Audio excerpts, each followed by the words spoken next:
अखिलेश यादव की समाजवादी पार्टी पर निरंतर गंभीर से गंभीर आरोप लगाए जा रहे हैं। जहां आगामी चुनाव में सपा प्रमुख अखिलेश यादव अपनी पृष्ठभूमि को मजबूत करने में लगे हैं, ऐसे में सपा पर इन आरोपों का अच्छा खासा असर पड़ रहा है। अभी हाल ही में सुबह सपा अध्यक्ष ओपी राजभर ने मुसलमानों को सपा का गुलाम बताया था और कहा था कि सपा मुसलमानों की हितैषी नहीं है। वहीं अब समाजवादी पार्टी पर डिप्टी सीएम केशव प्रसाद मौर्य ने जमकर हमला बोला है और सपा पर आरोप लगाया है कि सपा पार्टी में अब खुद का कुछ भी नहीं रहा है। सपा पार्टी कांग्रेस की गोद में जाकर बैठ गई है। डिप्टी सीएम ने कांग्रेस पर तो अपना मतलब निकालने के लिए कुछ भी करने का आरोप लगाया ही है।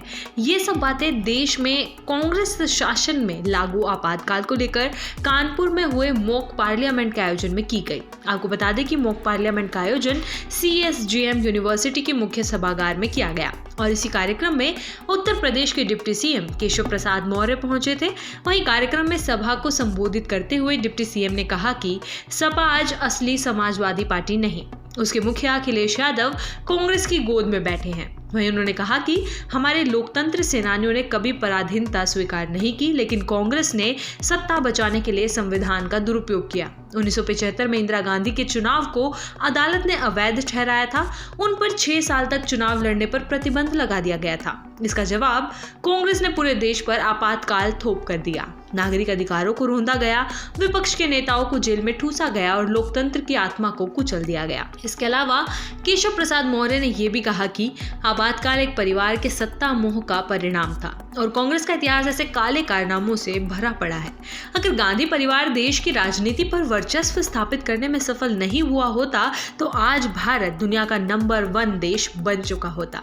संविधान में हर नागरिक को वोट देने का अधिकार मिला है और भारत की लोकतांत्रिक प्रणाली इसी आधार पर खड़ी है। आज 5 साल में चुनाव होते हैं, जनता सरकार बनाती है, पर कांग्रेस ने सत्ता बचाने के लिए लोकतंत्र की धज्जियां उड़ाई थी। वहीं मॉक पार्लियामेंट के आयोजन पर डिप्टी सीएम केशव प्रसाद मौर्य ने कहा कि पक्ष और विपक्ष की भूमिका में कानपुर क्षेत्र के विभिन्न जिलों से चयनित युवा एवं छात्र भाग लेंगे। ये मॉक पार्लियामेंट न केवल युवाओं को संसदीय प्रक्रिया का व्यवहारिक अनुभव देगा, बल्कि 25 जून 1975 को लगे आपातकाल की क्रूरता और लोकतंत्र की हत्या को भी उजागर करेगा। समापन सत्र में प्रदेश सरकार में मंत्री असीम अरुण प्रतिभाग करेंगे तथा मॉक पार्लियामेंट में भाग लेने वाले युवाओं और छात्रों को पुरस्कृत करेंगे। क्षेत्रीय अध्यक्ष प्रकाश पाल ने बताया कि 25 जून 1975 की रात तत्कालीन प्रधानमंत्री इंदिरा गांधी ने संविधान, विधायिका, न्यायपालिका, कार्यपालिका और मीडिया पर तालाबंदी करते हुए देश के लोकतंत्र की हत्या कर दी थी। डिप्टी सीएम का यह बयान राजनीति को कहीं ना कहीं गर्म करने का काम कर सकता है। सपा भी आगामी चुनाव में अपनी रणनीतियां बना रही है और उसने अपने बागी विधायकों को पार्टी से निकालने का काम किया है। अब देखना होगा कि पार्टी का इस पर क्या रुख होता है।